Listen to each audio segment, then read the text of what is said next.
আমাদের বগুড়াতে সে ভক্তদের সঙ্গে কিছু কি কাজ করতে পারে দিনের জন্য? আমরা দিনের জন্য কি কাজ দিনের জন্য বেশি বেশি আপনি আমার বান্দাকে তওবা কারীকে বিশ্বাস করে আপনারা বেশি বেশি তওবা তাহলে এই যে হাসা করছেন কেন? মূল লক্ষ্য কি? আপনি হাসা দিলে আমাকে কি খবর পাচ্ছেন? বিষয় নেই, এটা হচ্ছে আকার বা সাকা বা রূপ। এটা কোনো বিষয় না, আপনি ভেতরের এলেমটাই আমার দরকার। এটা হচ্ছে বাধ্য, ভালো লাগে ভালোবাসি, এটা কি লাভ? এটা কি কে বলবে পান? আমি বেশ তো যাতে আমার কি করতে হবে? এই স্পিকার গেলে তো আল্লাহ চিনতে হবে। এ টাকা চান না, আল্লাহ কোথায় বা কিভাবে টাকা আল্লাহ কি করে?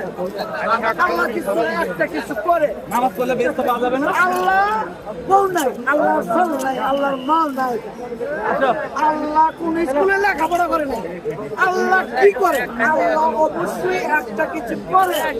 কোরআনের মধ্যে আসছে আল্লাহ 56 নম্বর আয়াতে বলছে ইয়া আইয়ুহাল্লাযীনা, আমার বন্ধুর নামে দরুদ ও সালাম কিয়াম প্রদর্শন করো, হে বিশ্বাসীগণ, আমি যাহা করি তোমরাও তাহাই করো। আল্লাহ হাফেজ। আমি এত কথা বলতে পারবো একটা গান করে দাও, একটা গান হালকা হালকা একটা গান করে দাও, ভেঙে যায়। একটা গান করে দাও হালকা ভক্ত ভক্ত একটা গান ধরে দেখবেন। এই ভালোবাসা ভুলে এসেছে, আর কোনো ভালোবাসা নাই। কেন?